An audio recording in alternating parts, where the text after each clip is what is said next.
Hey Jews, today I want to talk a little bit about the IDF and the drafting of the Haredim. So I actually started recording already, but I had to stop. So it's a little bit messy to start with, but just bear with me, okay? This is a big subject, obviously, okay? It's creating a lot of division within the land of Israel right now amongst the nation of Israel, especially the secular and the non-secular Jews, the religious and the non-religious, whatever. And also, so I want to go into a little bit. I don't want to, dissect the whole thing too much, but I just want to look from a Torah perspective what this is reminding me of right now from learning the Torah. Okay, what can we see in our reality right now? 5,784 out of 6,000 end times. What are we looking at when we're seeing what's happening in our reality? What does the Torah, what is this reminding of us in the Torah? Because like I said, or like it is said, God looked into the Torah and created our reality. So when we look into reality, how can we understand that from a Torah perspective? Let me explain.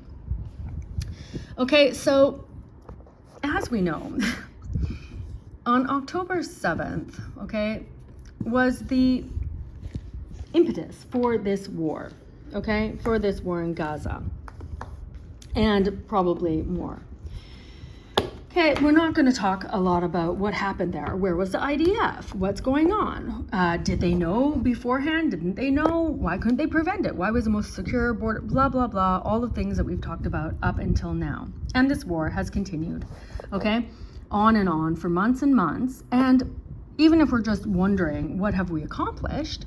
Well, we have a lot of dead Jews, okay, in this war. We seem to only have done very little things in Gaza itself. We've destroyed Gaza, let's just say, okay? But the tunnels are still intact that they were able to build, by the way, all throughout the many years and the unbelievable amount of resources and whatever that they were able to build right next door, unhindered, okay? Secretly, let's just say. And right now, this very morning, they are still firing rockets into Sderot, into Ashdod, into Nir Am, into whatever, the exact same places that they were on October 7th. So what have we accomplished, okay? So we're not going to talk about that. We're also not really going to talk about the fact that the IDF, to be in a decision-making position in the IDF, okay, you need to not be Torah observant. You have to be a leftist, a very, very hard left. And that's a known fact. I'm not going to explain. Okay, even, by the way, Zionist religious Jews, okay, who serve in the IDF, okay, and Zionist religious Jews. So they serve both the state, okay, and somewhat God, okay, usually keep Shabbat. I know, I was, when I first started to repent and when I moved back to Israel, I lived amongst Zionist religious Jews. I thought that was very cool. You could be also looking basically normal. I didn't have to have the same modesty or whatever that I do now, okay, that Haredim do, the people who fear God. I could look like everyone else, and not a lot of people covered their hair, the religious women, whatever, the Zionist religious women, okay? And often they say things like, well, I have 1 foot in this world and 1 foot in this world, meaning, and they don't learn Torah. I never saw that in the communities that I went to. Not a lot of devotion to learning Torah. Never mind. My point is that you can't serve two gods. And just like we see from the kingdom of Israel, okay, when the kingdoms split, and there was a kingdom of Judah and a kingdom of Israel, and basically 10 tribes here, okay, they worshipped other idols. They had other customs and whatever, and they still said they worshiped God. So they were like what I would describe as Zionist religious Jews back then, okay? And they went lost, they were destroyed. Because you can't serve two gods, you can only serve one God. We're supposed to serve God with all of our hearts and all of our souls, okay? We're supposed to be inspired by love for God. We're supposed to be zealously and unselfishly devoted to the service of God. That's it, okay? But that's also the actual definition of patriotism. To be patriotic, you are inspired by love for the state. You're zealously and unselfishly devoted to the service of the state. Okay?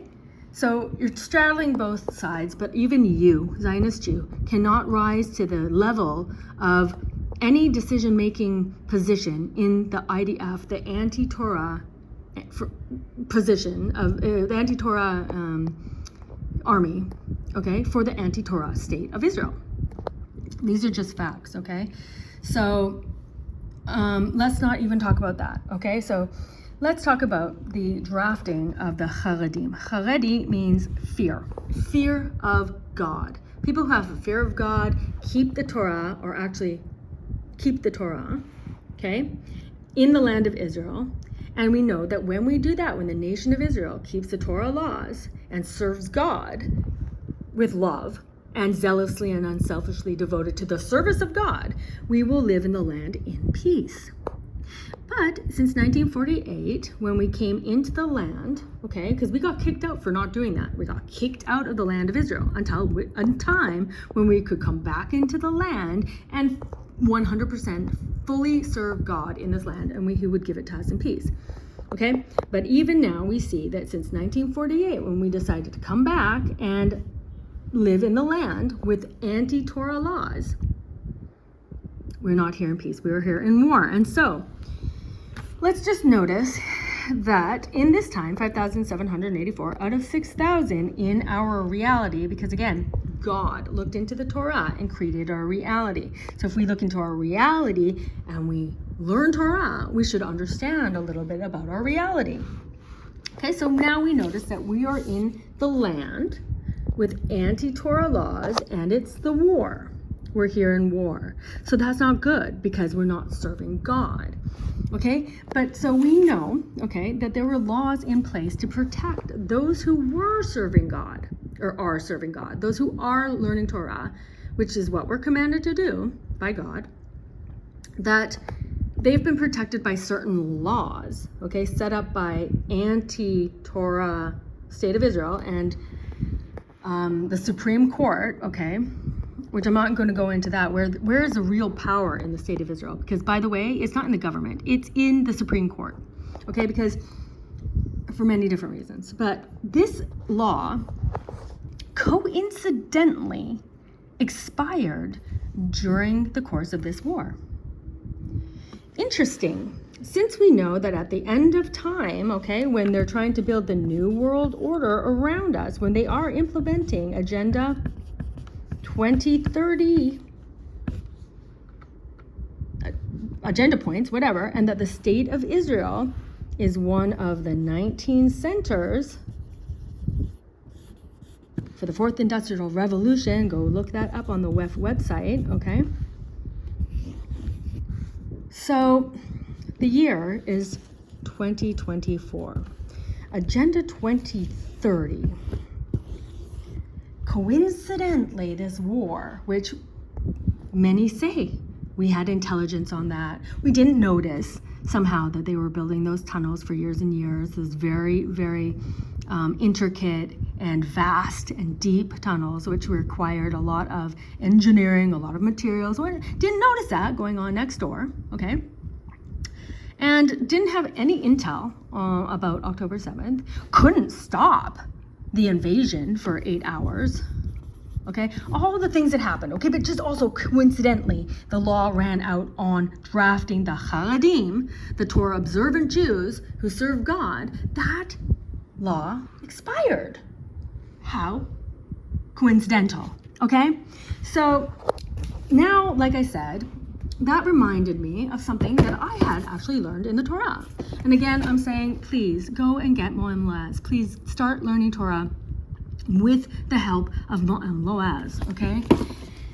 I'll put the links in my description. So it says here in chapter Shemot, Pharaoh had carefully planned his strategy in subjugating the Israelites. So we're talking about when the Israelites were down in Egypt. Initially, they went down, okay, and they set themselves up in Goshen apart. They separated themselves from all the rest of the people that were in Egypt, okay, which was the 70 nations. Everybody was down there, mixed down there, okay, and they separated themselves. They lived in Goshen, okay? They didn't mix in. But after the patriarchs died, after the 12 the heads of the 12 tribes, the sons, okay, after they all died, then little by little, some of the nation of Israel started to mix in with the other Egyptians, okay, and they left Goshen and they mixed in and they assimilated. And they even started worshiping some of the Egyptian gods. Okay? And they got away from serving God. Okay? Except for the tribe of Levi. Okay? Who always kept all of the laws of the Torah. Kept themselves separate and in Goshen. Okay? Didn't mix in with Egypt, and therefore we're not even talking about Levi. They were never enslaved in Egypt. Okay? The whole tribe of Levi, from which Moses came, our teacher, who brought us the Torah. Okay? And taught it to us. Okay, he came from the tribe of Levi, and we know the whole story there, having just done Passover, marked Passover, celebrated Passover not too long ago. Okay, so we're all familiar. But many people don't know that Levi was never, the tribe of Levi, the whole tribe of Levi, was never a slave in Egypt. How did it occur that from the time when Jacob, Yaakov Avinu, our forefather, went down to Egypt, okay, with the 12 tribes, and with 70 souls, went down to Egypt, okay? And we know that Joseph went down first, and he became the viceroy of Egypt. And the hunger that was worldwide ended when Yaakov Avinu went down to Egypt, and everybody saw, and everybody knew that Jacob was blessed, that Yaakov Avinu was blessed, and they loved Joseph, and they loved the brothers. The brothers were warriors. The brothers helped fight wars for the Egyptians and win. They were loved and revered by Egypt, okay? And so when they started assimilating after, that was a good thing. Everyone liked them, okay? But little by little, the more that they got away from serving God, it says here in the Torah that God changed their hearts and caused these people to hate his nation. Because when you assimilate too much, God has to wake them up and cause them to have anti-Semitism. Okay, so you're a professor in Columbia University, you're a student in Harvard or whatever, you've been assimilated there, everyone loved you. Until they didn't, until they started protesting to tell you to get out of there. They don't want you there. Okay, because God hardens their hearts. God changes their hearts to hate his people when they assimilate. Okay, so that's what happened in Egypt, is that they went down there, they were revered, they were loved, everyone loved the children of Israel, okay, until they didn't. So then what happened was, came a new king, okay, so came a new king, whatever that means, let's say, okay, Paro. And he didn't know Joseph. He knew nothing about Joseph. Didn't know about Jacob, didn't know about Joseph, didn't know about the Torah, whatever. Just saw all these people that were kind of mixed in, but kind of not, okay, straddling a little bit of the fence for the most part. You're still Jewish, but you are living wherever you are. You're not a patriot because your allegiance is somehow to Israel, right? Right, Zionists? So they see that and they're like, we don't like that, because what happens if there's a war here? Then who are you going to fight for? Who are you inspired by love for? For Egypt? Now say Egypt, any place that you are. France? The US? Morocco? I don't know where, okay? Or is it Israel? Are you going to zealously and unselfishly devote yourself to the service of Egypt or Zionists to Israel? Okay, so that king, the Pharaoh, came and he was questioning that, and he was saying, there's a people among us, okay, just like Haman said in Purim, there's a people scattered amongst us, and that's a problem, okay, because whatever reason, okay, so he came this new Pharaoh, and he decided that he was going to enslave Israel, okay, the nation of Israel in Egypt, okay. So it says here, Pharaoh had carefully planned his strategy in subjugating the Israelites. At first, he assembled their leaders and honored them, saying, I'm asking you to do for me a patriotic favor. Would you please provide volunteers to help fortify my supply cities? Okay, we know that at the end of time, okay, from the Zohar, the state of Israel is run by the Erev Rav. The mixed multitude, okay, that came out of Egypt with the nation of Israel. So let's just say it's the same group of people, okay, that came out, okay? And we know, okay, so now, same thing. The Erev Rav is saying to the Torah observant Jews, the Haredim, I'm asking you to do us a patriotic favor. We're at war. Many Israelites, many Jews have been killed in this war, okay? A lot, by the way, by friendly fire, like 20% or something like that by friendly fire, but okay, whatever. And we're running out of people to serve in the IDF to protect us. And we're gonna need you to just do your patriotic duty and enlist, volunteer, come willingly. If you're not 100% devoted to the Torah anyway, just come and join the army. And by the way, we're gonna make it easy for you. We're gonna make sure that all your needs are gonna be met, okay? Just like the law here said. I'm asking you to do me a patriotic favor. Would you please provide volunteers to help fortify my cities? And the Torah alludes to this, saying that the Egyptians made the children work with perach. Although we have translated perach as back-breaking work, it can also be interpreted to denote the two words perach. Okay, so like I said, like it is said, like it is known, that Hebrew is a holy language, okay? And the words mean something. Because not only do the words have, do the letters have a spiritual meaning, they also have a physical, whatever. It's like a quality and a quantity to them, okay? And so every word means something. Every word could mean more than one thing. That's how we need to understand the Torah. So it's perach is back-breaking work, but it also means perach, a soft mouth. Nicely, hey guys, just come and join the army. We need you. The nation of Israel needs you. The state of Israel needs you to survive. Don't forget what happened on October 7th when we were massacred.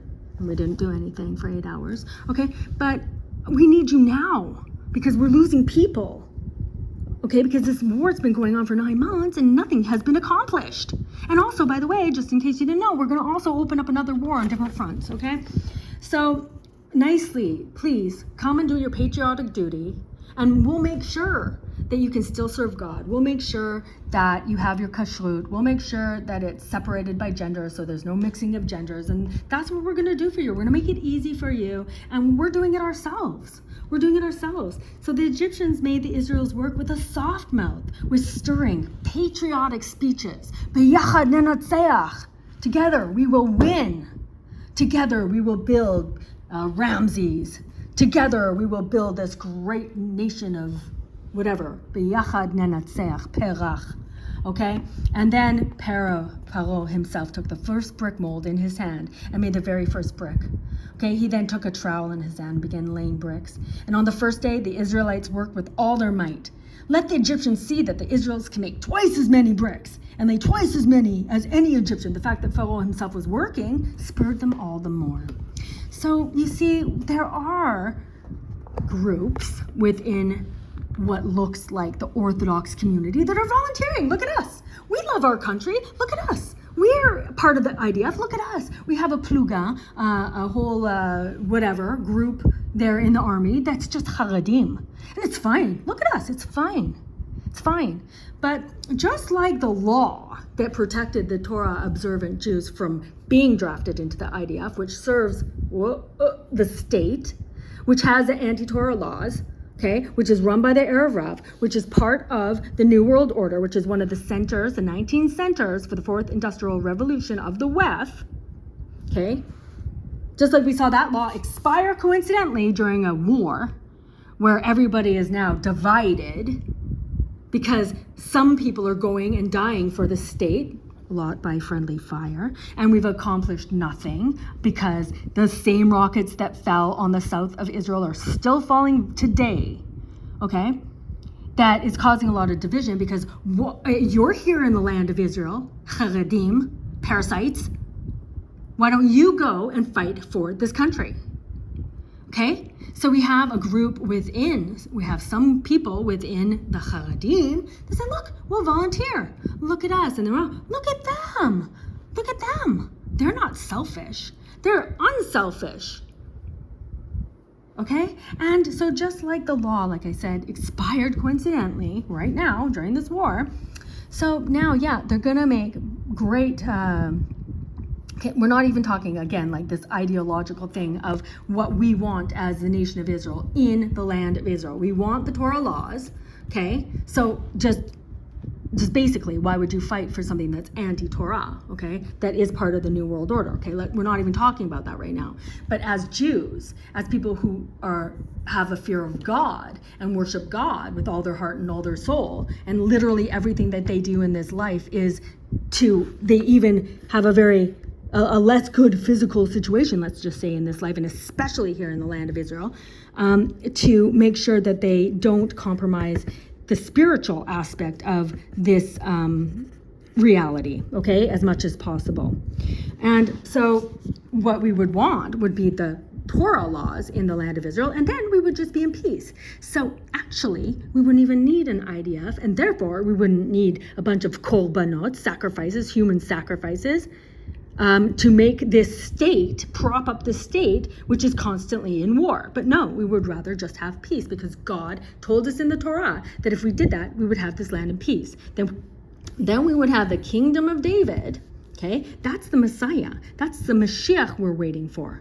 And I'll do another class maybe about that. We're not just waiting, like twiddling our thumbs, doesn't matter what we do in this reality, just eventually he's just going to come and save us. No, we have to do things, okay? And then he would be the king in the land of Israel with the Torah laws, the Torah judges, the shoftim, okay? And we would have the temple, and we would be here, like I said, in peace. So like I said, there was a group of people that were never enslaved in Egypt. Why? Because they didn't split their allegiance between Egypt and God. They only worshipped God.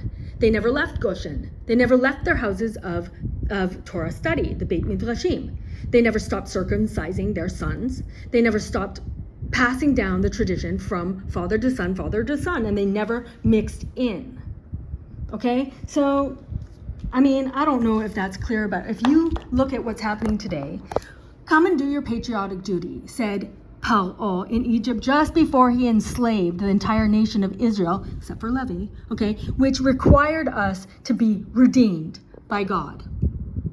Okay, now let's look today at the end of time. The very same thing is happening with the very exact same group of people from Egypt, the Erev Rav, which the Zohar tells us at the end of times is going to be in charge of the nation of Israel, okay? That are saying also, come and do your patriotic duty and serve us with a perach, with a soft mouth. Don't worry, we're going to make sure that it's fine. You're going to be not mixed in by the genders. You're going to be able to keep Shabbat. You're going to be able to, pray 3 times a day, I'm sure. Put on your tefillin, wear your tzitzit, celebrate all the times, the festivals, all that stuff. Don't worry. It's not going to compromise that. You're not going to be able to compromise your zealously and unselfishly devoted service to God by just also having that for the IDF and the state, which is anti-Torah. Okay? But you can take a look and an example from Egypt, how that ended up working out for us. Okay? So yeah, it started out with patriotism, great. And it ended up in slavery. Okay, so just like the law that was protecting the people learning the Torah from being drafted into this army, okay, you can bet that some of these promises are going to expire. And then guess what? Still waiting. Final redemption.